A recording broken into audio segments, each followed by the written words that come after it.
everybody. Celia Waterhouse here. Thanks for joining us at On Point Mentors.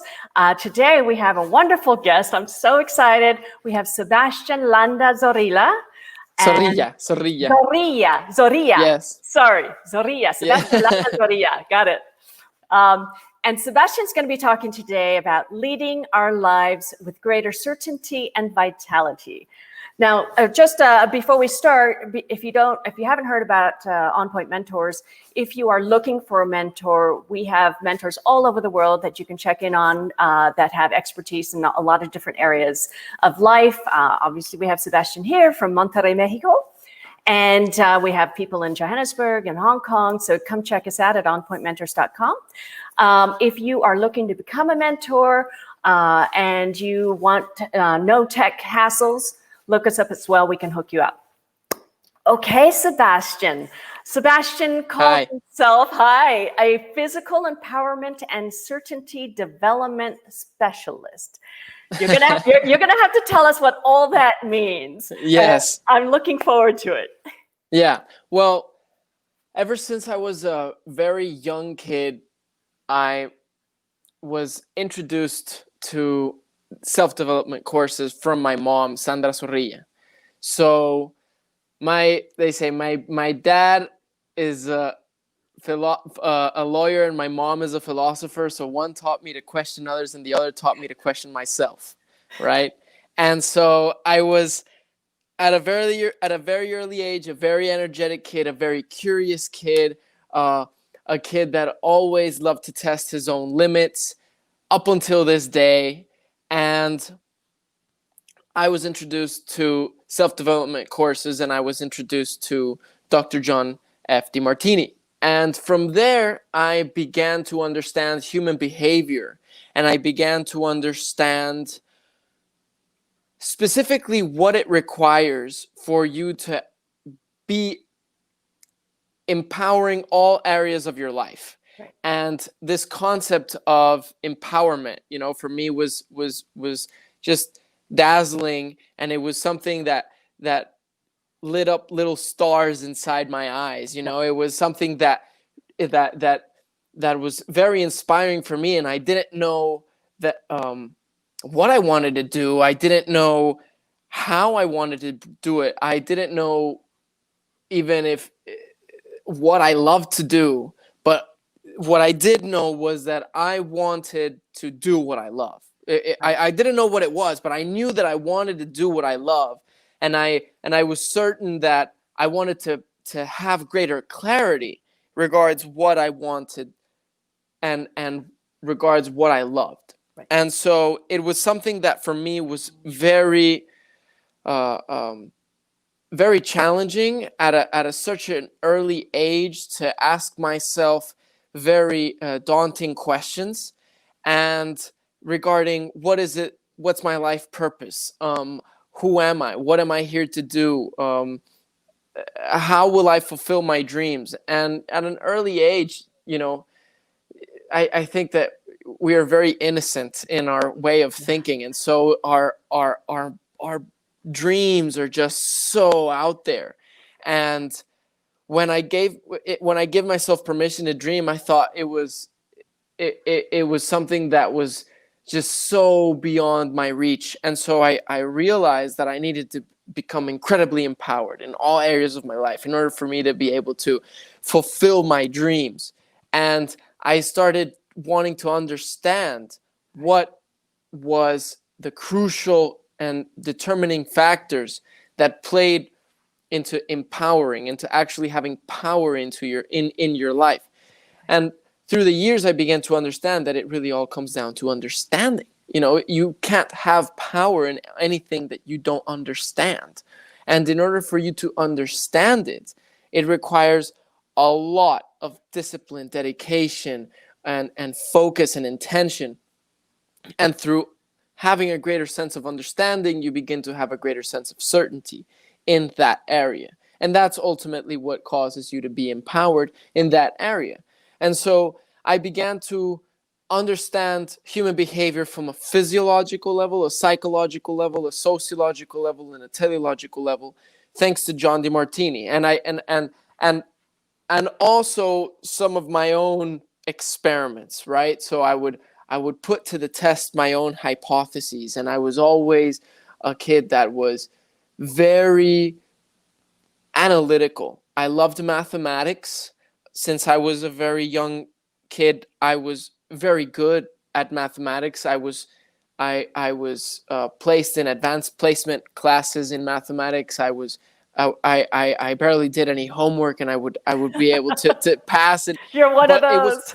it was because I was thinking about it all day. Right. It's not that I wouldn't do the homework. I would just do all the homework in my head, and I was just thinking about it all day. I put in more hours into it than the majority of people.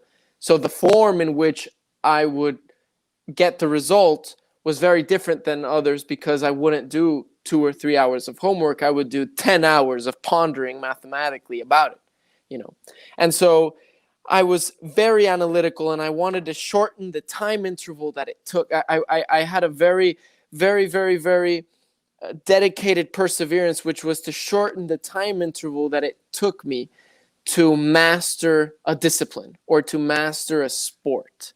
And so that is literal has turned into a life journey. That has turned into something that completely revolutionized the way that I, structure my life completely. And so I dived deep into having emotional clarity, and what all your emotions are ultimately trying to communicate to you as feedback, in order for you to lead your life with greater certainty, in order for you to empower that area of your life. And for me, it was all about shortening the time interval that it took to empower that area of your life. So for me, it was like, I need to go through my emotional processes incredibly fast, and I needed to find a methodology that made me master my emotions. And that got me into diving deep into everything that John taught me, but it also caused me to begin to innovate different ways in which I could develop greater clarity and emotional certainty. And then I besides then having clarity and certainty and gratitude and unconditional love and all these psychological factors that play a role in your mental preparation for becoming physically empowered in a discipline, I also began to dive deep into all the physical components, because your mind can take you so far. And this is how I saw it in all the extreme sports that I did. So I love to do mountain biking. I broke my clavicle doing mountain biking, doing bicycle. I did a lot of parkour. I broke my clavicle again doing parkour. I broke my radius doing snowboarding. I jumped incredibly high. I was just testing my limits at an early age. Right now I do skydiving. I love doing skydiving. I do boxing. I love martial arts. I did also highlining, which is putting like a 1-inch thick rope between two points at maybe, I don't know, 400 feet at height or something like that. And you put a harness on, obviously, but you're walking on a line, and 1 inch. Yes, 1 inch, literally this. Yeah, this. You're just walking on that barefoot. Yes. Wow. It's amazing. And right now I began to have this yearning for surfing and maybe one day being able to do big wave surfing. It's something that I incredibly that it calls me. And at an early age, I had a lot of psychological components that began to come into play in having an empowerment in your life. But then I also began to understand. So I went into boxing, right? I remember doing calculus in my math class. We were doing advanced placement calculus, AP calculus. And I was understanding trigonometric functions. I was understanding the trigonometric function. I was noticing the period of the wave, how much distance it traveled in order for the wave to have a complete cycle, a wavelength. And so a period. And so I was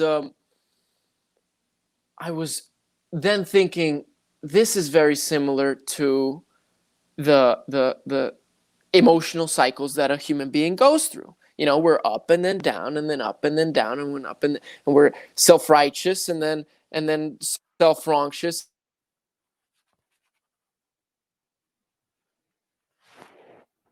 Oh, I think we just lost. Oh, there you are. Yeah. And so at some point in time, we're self-righteous and then self-wrongous and self-righteous and self-wrongous. And I was thinking, and I was analyzing the trigonometric function. I was thinking, if I could find the derivative of this trigonometric function, I would be able to recognize the points at which the derivative is equal to 0, which means that I'm going to be able to find the 2 points, either the maximum or the minimum of the self-righteous or the self-wrongous persona within the psyche of a human being. And so and from that point on, I was my mind was thinking about it, and I was thinking, well, if I'm in a boxing match, if I'm boxing with somebody, and for some reason I was thinking about boxing, right? But I was trying to put it, because boxing is like putting something in a box. You can't. It's like you have a set of rules, you have set parameters. You can only do a certain set of combinations, and everything. I was seeing it mathematically, and I was thinking, this is very interesting. If I can notice that these minimums and these maximums, and I can use that in the boxing ring, I can understand when my opponent will be cocky and when my opponent will be incredibly humble. And so when he's cocky, he's going to be more aggressive, and when he's humble, he's going to be more defensive. So so now I have to confuse him. I have to psychologically confuse him, and I have to make him think that when he is being defensive, he's winning, and when he's being cocky, he's losing. And so that will cause him to enter into a psychological state of uncertainty, and that will cause him to get more tired more tired physically, and then I'll be able to maybe win the match. Now, this is something that I was thinking about, and I hadn't even gone into boxing at the time. But then I went into boxing, and I started putting into place all of these psychological understandings. And then I began to understand that, there are key factors playing into your vitality, which are your cardio, the way that you place your nutrition, your hydration, your exercise, your rest, your breathing, your stress management. And I began to understand all of these components that play a role into being empowered in your life, which is having vitality, having physical vitality. So I began to understand these 2 factors, which was the psychological factors, which was your psychological well-being and your psychological certainty, the certainty that you have behind everything that you're doing. And then your physical vitality. And I was surrounded, being in the courses, I was surrounded by chiropractors, and I have a friend of mine. Interestingly enough, he's a doctor, and we're talking all the time about the body. And I have a gym. It's called Superhumans, and we're trying to develop, this knowledge and this capacity to transcend our limits. And so this is a theme in my life, and this is a theme in my business, and this is a theme in my consults, and this is it's the transcendence of limits and having the capacity to go beyond your comfort zone, having the capacity to go beyond what you know in order for you to develop a greater sense of vitality and empowerment and understanding and certainty about yourself. And ultimately, I think that that's what brings us the greatest amount of fulfillment in our life, the capacity to explore beyond what we know, And so there's a whole process of preparation that we must go through in order for us to give ourselves permission to live that adventure, to live that journey, to live what we love to do in our life. And so right now it's like I'm taking into account all of these factors, my nutrition, my hydration, my exercise, my rest, my emotional stress, my breathing. And I try to put that into play, but I also try to put into play my psychological certainty, my certainty, which is having an understanding of where my talents are, having an understanding of where I am naturally disciplined, having an understanding of the psychological tendencies that I have and where my attention naturally goes, and having an understanding of where do I have a gift to be able to develop my mind. There's some people that are mathematically oriented. There's some people that are more humanitarian oriented, and they have greater skills in socializing. And there's different ways in which our brain is myelinated, and there are ways in which our mind, our light bulb sparks. And it's all about having clarity in where your light bulb sparks. It's when you're judging a fish by its ability to climb a tree, it'll think its whole life it's stupid, and so having an understanding that you're a fish. I'm not saying that you can't learn to climb trees. I'm just saying that when you have the capacity to honor who you truly are, you can have a greater sense of certainty over your worth, over your value, and even over your dreams, over where you're naturally already tended to go. And so, there's no right or wrong path, but there's definitely signs that tell you you're good at this. You have a greater magnitude of certainty in this, and this is where you excel, and this is where you can bring greater value to the lives of other people. There was an amazing yoga teacher that I learned from. His name is Matt Pesendian, and he had told me that his yoga teacher, that was the person that passed onto him all the teachings of shadow yoga, which is a type of hatha yoga. He said an analogy is that we're all buckets of shit. That he said we're all buckets of poop. So we're all just big buckets of poop. And inside it there are seeds, and those seeds are the gifts that divinity has for you. And so it's your job to put a stick into that bucket and to move it around, and to move around all of that poop, all of that shit that's going on inside you. Move all that around until it turns into fertilizer. And that fertilizer will be what will cause these seeds, which are the gifts that divinity has given you, to germinate. And they will become the gifts that you give and the contributions that you give to humanity. And so for me, having going and understanding how every human being has a different set of values and a different set of priorities causes me to understand that every human being has a different set of contributions that they're here to give to the world. And when they can honor those contributions that they're naturally already have the tendency to develop, that's when they can truly thrive. And when they're consciously aligning themselves to those gifts that they have, to those contributions that they can bring, that's when automatically our immune system gets stronger, our digestive system begins to function more optimally, our nervous system begins to regulate itself, our endocrine system begins to equilibrate itself, and we begin to have all of these signs of vitality. And so for me, it was very interesting to understand the mind-body connection and this approach to being able to have a life in which we're aligned to that which is most meaningful to us, and a body that is energetically thriving in order for us to fulfill a quality of mission, a mission in our lives.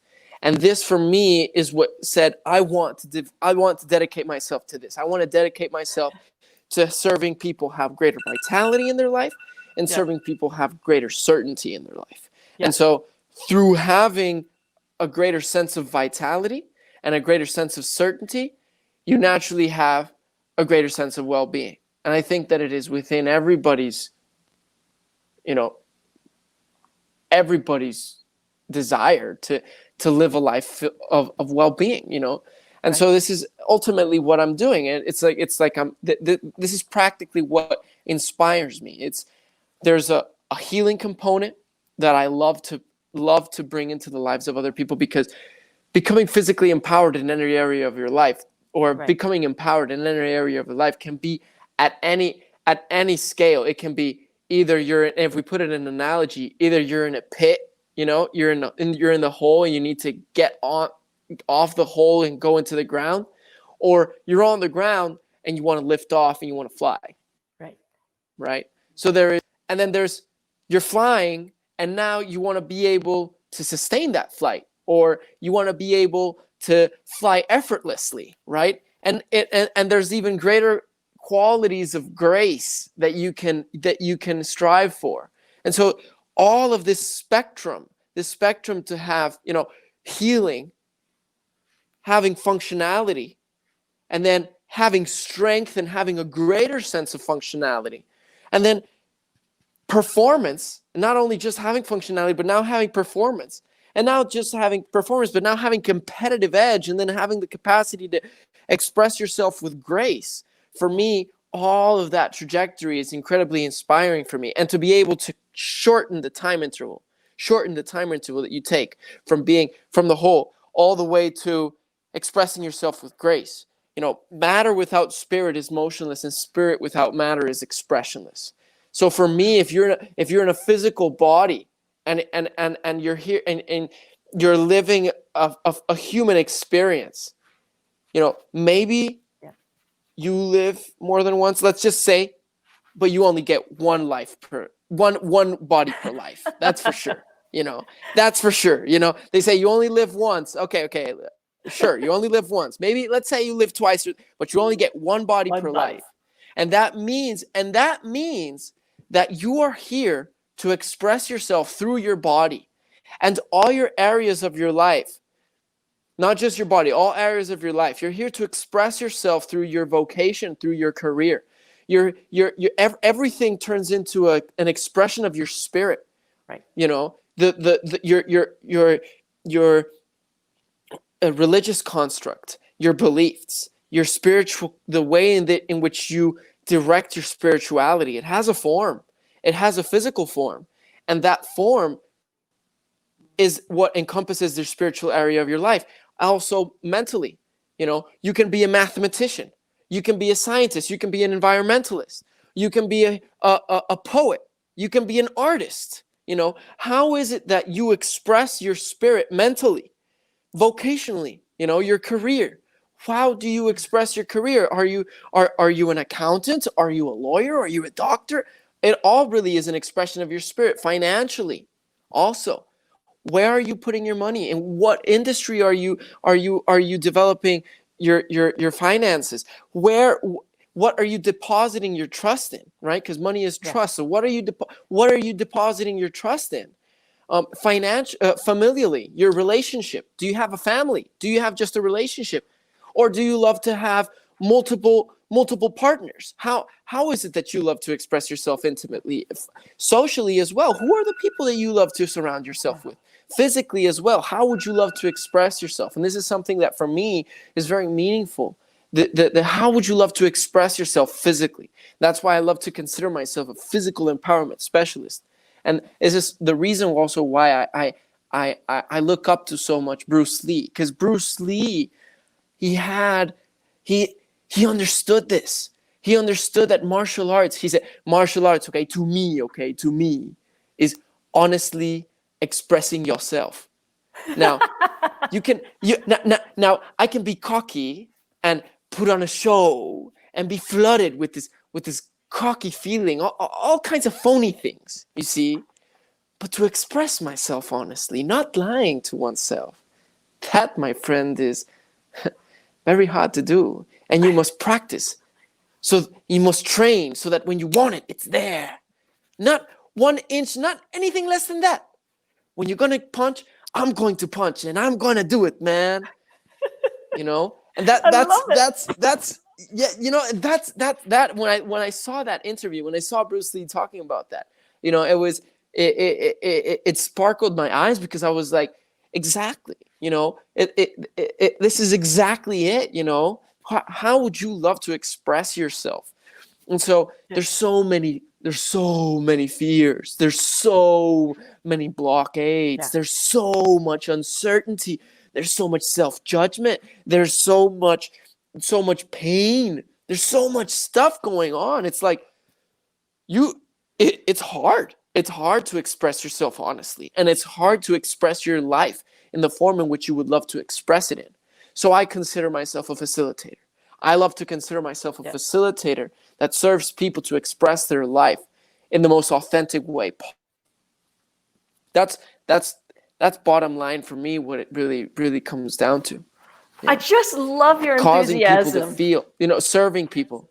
I love your enthusiasm, Sebastian. Yeah. Oh, there seems to be a delay here. Because you don't meet that many young adults that know exactly what direction they're going to and have thought about it. Like, I love that whole description of the wave and the period of the wave.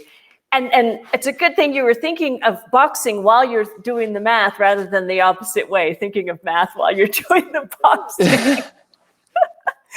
Right. But you can use that you can use that in business negotiations, playing chess, in all different situations where you have to understand your opponent or the person that you're communicating with, and where they are in that wave. And if you know what signs to look for, you can communicate better to get the result that you want. Right. And exactly. And if you look at it, wave interference, if you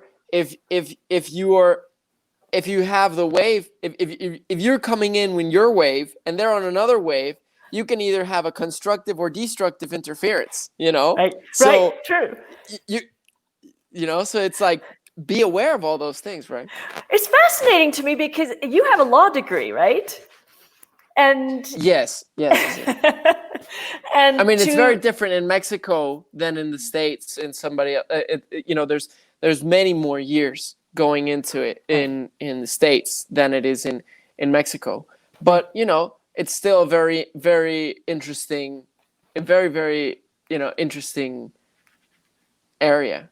Well, it teaches you how to think and how to question, like you said, very early on. And of course, I've met your mother as well, and she is a phenomenal philosopher. And obviously, she's passed that on to you, because, I mean, I remember the first time I met you, I thought, how old is this guy? Because he seems wise beyond his years. Wise beyond No your wise years. man considers himself wise. No wise man would ever consider himself wise. So therefore, I have to consider myself wise. I have to consider myself wise, because if not, I would be a wise man. I'm just wondering. So, you just graduated from university not too long ago, and it's been a trying time this year for a lot of the students, as well as a lot of the faculties and administration for universities. And I mean, how are you able to help your fellow students going through a lot of the uncertainties and fear and the unknowns? Well, we're in a very, very interesting point in time, because there is just so many options. There's just so many options, and it's different than the older generations, where it's like, oh, there's not so much to choose from. You better just discipline yourself and get it done, and then maybe there's options, Yeah. But right now it's like, there's so many online courses. There's so many different teachers, and there's so much information out there, and there's so many options in which people can become very qualified in certain disciplines in whatever they're interested in. And it's like the education system is passing through a certain revolution. It's like the education system is changing because they're recognizing that a lot of their approaches are becoming obsolete. And a lot of people of my younger generation are questioning, the trust that they have in the educational system. And so this causes a lot of discrepancy in the people that are dropping out and the people that are wanting to pursue a career professionally in which they want to have a degree.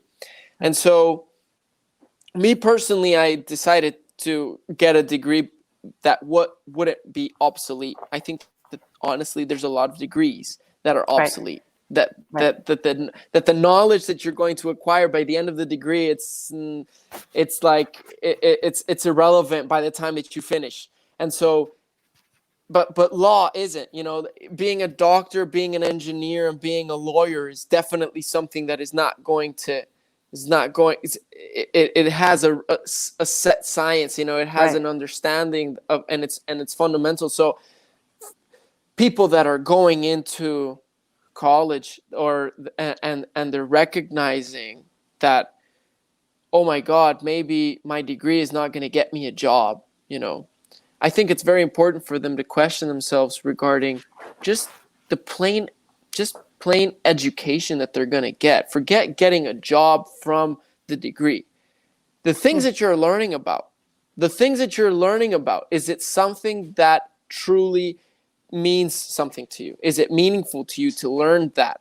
Because and right now there's this whole tendency of being an entrepreneur. And so right now I'm being an entrepreneur in my area in giving consults and giving courses and teaching and giving courses and doing my gym and all of this dedication towards well-being. I'm looking into going into businesses and giving them courses on well-being, because there's also a lot of anxiety going on because of the pandemic. And it's like, if you have your nutrition, your hydration, your exercise, your rest, your emotional stress management, and your breathing on point, you're going to have your immune system on point, and you're not even going to have to worry about the coronavirus, And so because the people that have coronavirus and that die from it, they have hypertension, they have inflammation, they have high blood pressure, they have probably a problem in breathing or cardiovascular problem. And so all of these things, you need to address them in order for you to be able to, lower the anxiety, relax. We're passing through a difficult moment in time, but if you focus on the essentials, you'll be fine. You'll be fine. And so these students, because right now it's like the world is going through a phase of instability, economic, instability. And then the educational system is also kind of turning into this digital platform, which is difficult because the teachers, they have a difficult time being teachers in front of a camera, because being a teacher is being with the students, and a lot of the teachers consider their students like their children, because they're teaching them, and they're participating in their formation. And I think that it's also something very important to take into account. It's like, is this career, is this path that you're taking into the educational system going to give you the formation in your character, in your resilience, in your capacity to overcome challenges? Is it going to serve you in that? Because a lot of the people that go to MIT and a lot of the people that go to Harvard and Ivy League universities, I came from ASFM, which is American School Foundation of Monterrey. And there, it's a very prestigious school that a lot of people go. It's in Monterrey. It's like the top school in which from there, people go to Ivy Leagues, and there's so many people, so many friends that I know that would go to MIT, that go to Stanford, that go to all these Ivy Leagues. What's it called? Georgetown. There's Georgetown. Yes. Yeah. Yeah.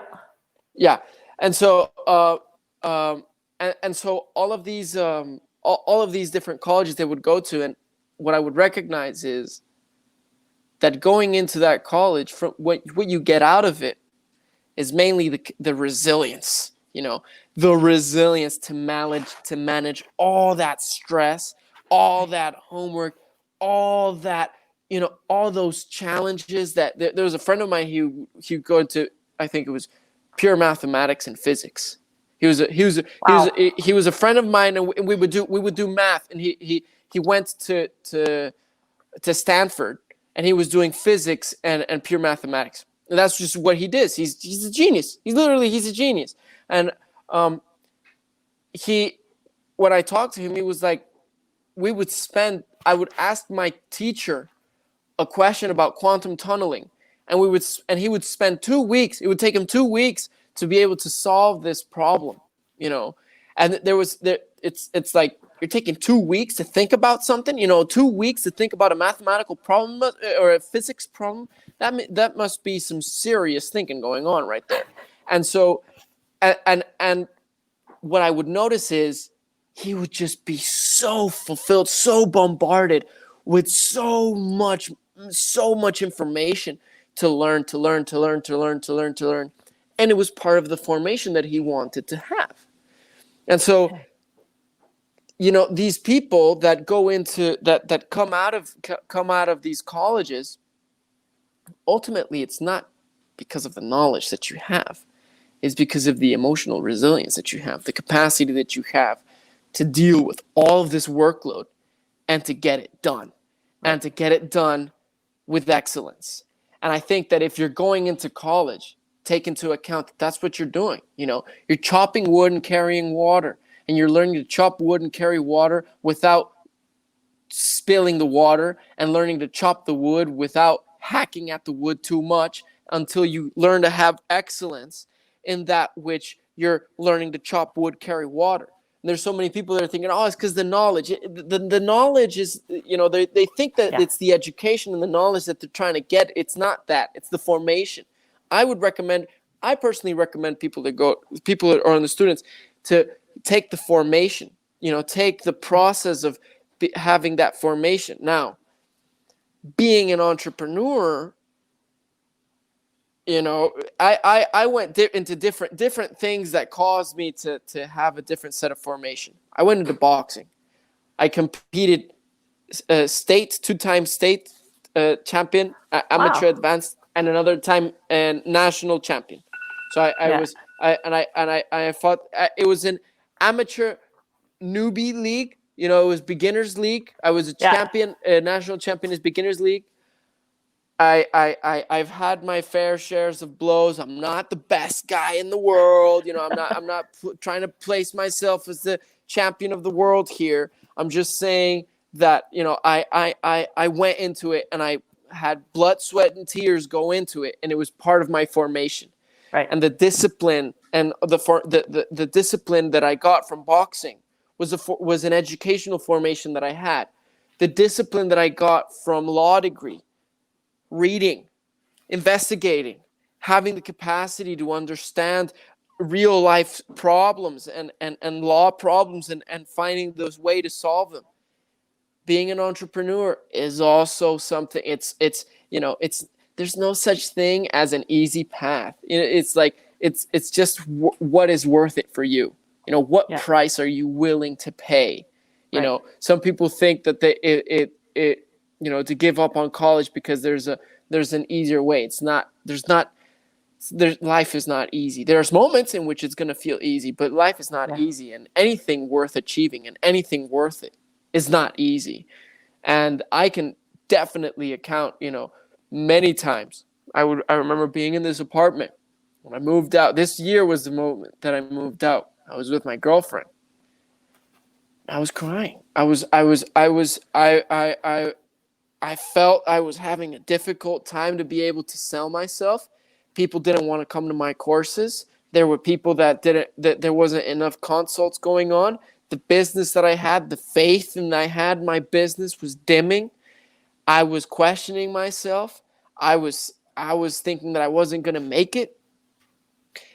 And it was a psychological and emotional process that I needed to go through.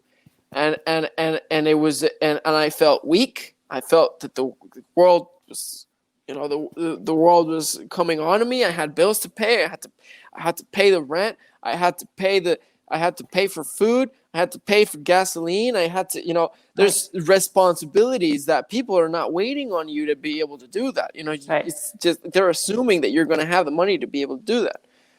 Yeah. And people are telling you that they want the consult and they don't follow up on you, and you feel like they're taking advantage of you because you're being a nice person, but then you don't know how to demand respect and demand the capacity for them to pay you without being an asshole. There's so many stuff that you're like, how do I manage this? And it's not easy. And it's not easy. And I don't think that it's for everybody, I don't think that it's for everybody. And so I think that for young people that are, they're opening their eyes to recognize what the real world entails, just take into account, it doesn't matter what path you take, it's going to be hard. It's going to be hard. So choose a path that is worth it being hard for you. Choose a path that is worth it being hard for you. And make sure that when, the hit comes and the hard moment comes, that you don't complain. That you don't complain because you consciously decided to go on that path and you placed yourself in that position. Hold yourself accountable. Hold yourself responsible. Have faith in yourself. Make sure that you are constantly demanding the best version of yourself for yourself.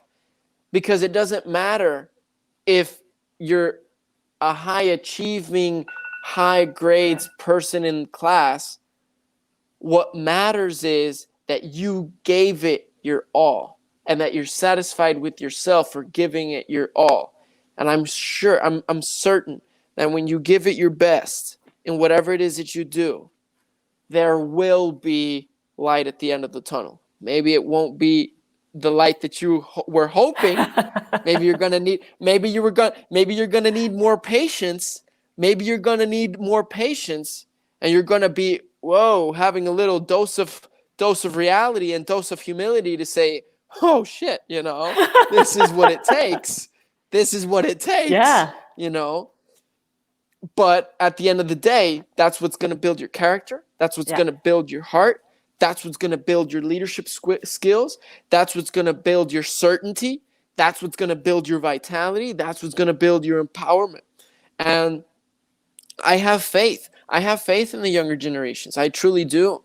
Yeah. I truly do, because I was a very rebellious kid.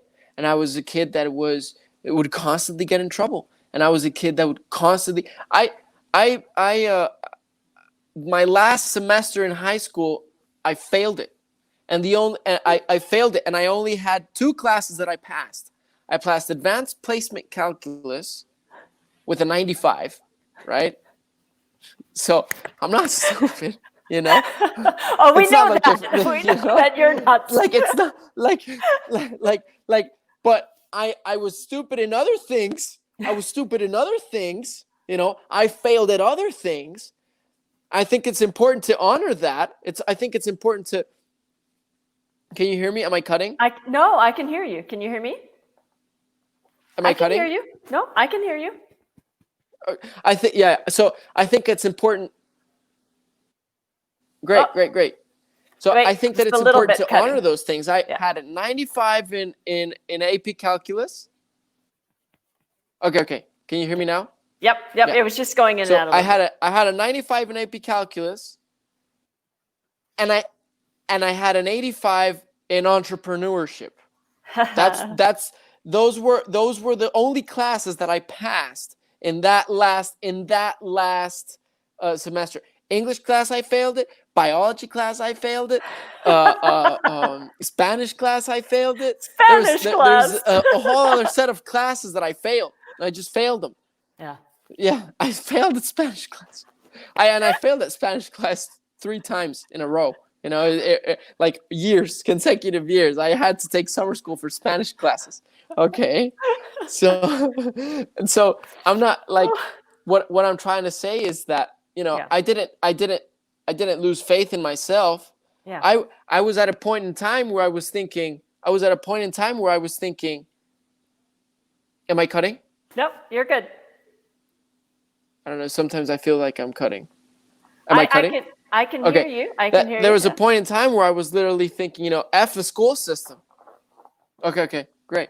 So there's a point in time where I was thinking, F the system, you know, Yeah. F Yeah. the school system. I don't need it, you know, I don't need it. And then I was still thinking about the system, and I still thinking about the system, and I said, well, you know, I'm gonna have to get. I might as well just get a high school degree. So I went into another school for another semester, got the high school degree, and then for the last semester, and then I got a degree in the system. So now, which is being a lawyer, right? So now, I studied law, and I was like, oh, so now I can understand the system. And so it was for me, it's like, you don't necessarily, the way that you relate with the system doesn't necessarily have to be in a mass herd mentality. You don't have to follow all the rules and subordinate to all the authority figures. But when you can understand the reason why the system is the way that it is, that's when you can begin to dance with the system. That's when you can begin to use the system to your advantage. The system is not an enemy. You know, sometimes it feels that way, but it's not. Right. It's not. It's just a system because there's so many people in the world. So you need to be able to dance with the system and incorporate with it. And if it and that means either being an entrepreneur, you're gonna at one point in time have to have some lawyers on your team. At one point in time, you're gonna have to have an accountant. At one point in time, you're gonna have to have a fiscal advisor. You know, at one point in time, you know. So if that's something that you're into, if you're looking into going into finances, maybe having a career in finances is good. Maybe having a career in law is good. Maybe having a career in political sciences is great for you to understand the system. If you're an entrepreneur, I would love to study economy. It's something that is very, very useful, you know, or finances, or being able to understand the stock market, being able to understand investments in real estate, and all of those things. There's a lot of stuff that you can learn in college and going through that. So I think that people just have to become very wise in the career path that they take, and to make sure that the knowledge that they're going to acquire isn't obsolete, and dedicate yourself to it and commit to it. There's so many, there's like this psychological trend where it's like we have to feel a spiritual calling towards this path, and that's the only sense of commitment that we have. No, commitment is a conscious decision that you have to decide as a mature individual that is going to hold himself accountable and responsible to get the job done even when you don't want to. And when you can do that, that's when you're truly on a spiritual mission. That's when you're truly, it's like, that's when you truly begin to understand the effortless path. There's just so many tendencies right now, I think, in the younger generations, of wanting to take the effortless path. It's like the effortless path is only acquired through having an effortful path. And people don't understand this. And I want to place it into an analogy in martial arts, okay? When you're punching the bag, you're punching the heavy bag. When you're punching the heavy bag, you want to punch it as fast, and you want it punching as powerful as possible. Now, you're going to do your best to be as fast and as powerful as possible, but you're going to get very tired. Very tired, very tired, very tired. But you have to still keep on trying to find the powerful and fast punch. Right. So what happens? You begin to have so much fatigue in your shoulders, in your abdomen, in your arms, in your wrists, and you begin to feel so tired in your body. But your perseverance and the mental sharpness that you have to find that powerful and fast punch and technique begins to develop itself once you're incredibly fatigued. Because once you're incredibly fatigued, you're so tired that your body begins to find the path to doing it effortlessly because you're already so tired. And then you begin to find the path to do that effortlessly and faster and effortlessly and putting the waste into it and doing a little jerk at it. And you begin to you become more efficient in your energy. And then that's when you begin to develop that effortless punch and that effortless power and that effortless speed. But that only happens because you were tired. You were really, really, really, really, really tired. I love the analogy. Jeez. So it's the same. It's the same thing in life. It's the same thing. You know, you want to find the effortless path, you got to get and eat shit. You know, you got to go and you got to get into it. You're never going to learn to swim unless you get into the water. You're never going to learn to box unless you step inside the ring. And you're never going to learn all the things that you need to learn unless you commit yourself into placing yourself in that uncomfortable situation. Where do you think that comes from? It's very important to honor. Where do you think the thinking comes from? Where there's a little delay, sorry. Just wondering, I wanted to get your perspective on where do you think the idea of, I can lead an effortless path comes from. And I'm not just talking young adults, because the older adults and no matter what the age group or demographic, there are a segment of people that just think, life should be easy and it should be effortless and I deserve this, this, and that. Where do you think that comes from?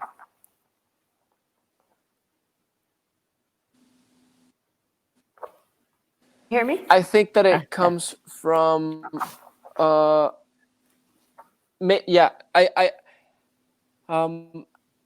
I think that it comes from having a lot of freedom and having a lot of options. Yeah. And having freedom is a responsibility. Yeah. And having freedom, I think that's people are very free, and we live in a time in which there's an awakening of freedom. People are like, now you can express yourself freely even more, and this is something that you can see happening in the States and happening everywhere. It's like these LGBT movements and these and also all of the movements that used to be incredibly conservative and like a lot of racism, it was always there, but now it's like expressing itself more freely, right? And so there's just so much freedom in the air. I think that we live in a generation, in a time in which there was so much freedom.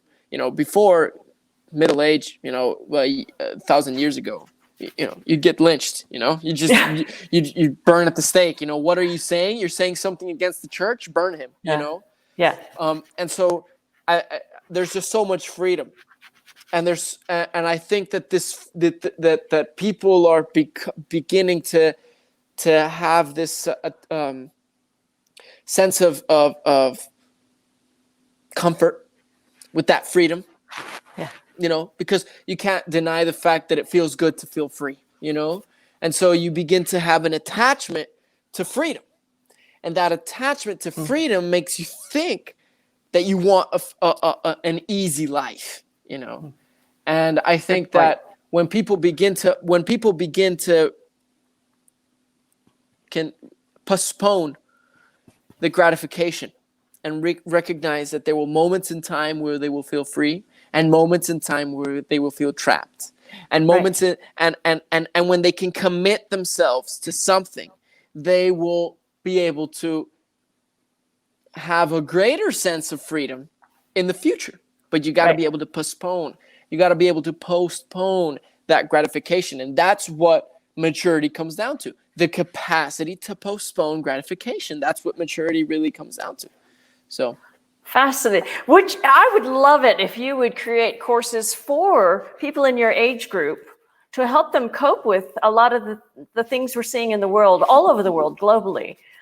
Because you put it so well. You really, really your framework is fascinating, and I think it's going to be very helpful for people to, again, especially in your age group, to be hearing it from you, who has thought through it, obviously, since you were a young child, and growing up with, your mother a philosopher, your father a lawyer. They have forced you to really think about this framework, which you already have down. I'm just fascinated by. Well, more than forced me. They didn't more than force me. Well, not force you, but just being in the family. It was more like, well, do you have options? Either that or, he kicked you out of the house. It's like they placed limits. They just placed limits. They just knew how to say, you decide, either you want this path or that path. But it's like either you study or you work. Right. You have 1 year to decide. They give me, you have 1 year to decide. Either you work or you study, and if not, it's move out of the house. Come on, go get a job, So it's like. No, I find it fascinating that someone, who, and folks out there who are listening, I've had several conversations with Sebastian now, and he may seem young, he may look young, but I tell you, he works with entrepreneurs, he works with older people, he works with younger people. I do. Because your framework and your systems and their methodologies work for anybody, really. And we could feel your vitality and your certainty coming through, I mean, this is what your talk is all about, because this is who you are. Yeah. You do know your stuff, and I love it. Yes. Yeah. Oh. I mean, what? I mean, it's they. I mean, my friends. There's this nice. I mean, my business called Dragon Consultations, right? So I'm somebody that loves to train, and I love to train martial arts, and I love to get inside the ring, and I love to fight, and I love to exchange energy and exchange confrontation and just exchange punches, and you're gonna break my lip, and I'll taste the blood, and that's all that you have. I love that. It's just part of who I am. And so from there, my friends start calling me the Dragon, right? There's so many reasons why. Or they call me Little Dragon, or they call me, like they call me things like that. And for me, it's an honor to be able to have that name, because they called Bruce Lee Little Dragon. So, but I wouldn't say that I'm at that level. I'm not saying that I'm at that level. If you see, we got Bruce Lee right here. Say hi to Bruce. We got Bruce Lee on the. Well, so, I was born in the year of the dragon, so I can relate to the dragon. So thing. I was. So just my intensity. I'm a very intense person. I'm a very enthusiastic person. I love people to train hard, that discipline themselves, that put in the work. And I think that that's ultimately what people. I think that it's a part of a formation that is required in these younger generations, to have a sense of a sense of self-worth and a sense of confidence, and feel good about yourself, and feel confident about yourself, that you can get the job done, that you can train hard, man, that you can get the girl, that you can get the money, that you can get the homework done, that you can get it, that you're and that you have the discipline, and if you can't, have the confidence that you can fail at it, that you're good at failing, that you failed harder than anyone that that knowing that you gave it your all. My last fight, I haven't fought in 9 months. I went to the gym, to the boxing gym just last week, and I went back into the gym. The last time that I fought, it was the state championship finals. I got knocked out in the second round cold. Oh my God. I got knocked out cold. It's not something that I'm gonna feel humiliated by. It's a scar. It's something that forms me. It's a humbling circumstance, and I think that people they haven't really, my own point of view, I think that people haven't like developed the grit and developed the confidence to feel good about their humility, you know, Right. and to say, well, I'm going to learn. I'm good at learning. I'm good at Right. failing. I'm good at trying. I'm good at trying harder until I get Right. it. I'm good at Right. persevering. I think that Right. that's something that people can learn from. And I Yeah. would love to be able to participate in the development of discipline. I have Yeah. a course called Discipline, Oh. and in which, and I was thinking also about talking to John, because I developed a specific set of questions that psychologically program you to have greater discipline in your life, Oh, and, and, wow. and discipline in whatever activity that you're looking to develop yourself in. And I think that that's really important. For Oh, me, wow. my philosophy, my upbringing is martial arts. That's my philosophy. I love to chop wood, carry water. That's the way that I saw it. That's the way that I understood it, Yeah. you know? And I Yeah. think that it's very important for, younger generations. Yeah. Chop wood, carry water, my friend. Chop wood, carry water, I you know? love that, Sebastian. We are just about out of time here.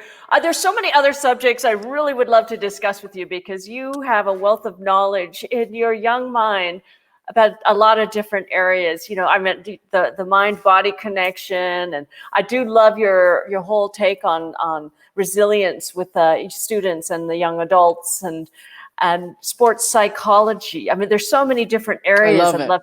love to talk to you I about, love but it. we're just going to have to keep going and have more interviews. Exactly. I mean, there's just so much stuff. I mean, for me, that's why, Celia, Yeah. I want to thank you. I want to thank you for the platform. I want to thank you for On Point Mentors. I want to thank you Oh, for the vision that you have, because it's meaningful. For me, it's meaningful because it oh, means thank that you. I can now open myself up to a greater audience. I can open myself up to more people. I can serve people. I'm dying to hurt. It's like there's just I, so much water. I want to be pouring it on everybody's cup, and it's like, just give me the cups, give me all the cups. I want to pour the water everywhere. So I want to well, thank you for offering me the platform to be able to reach more people.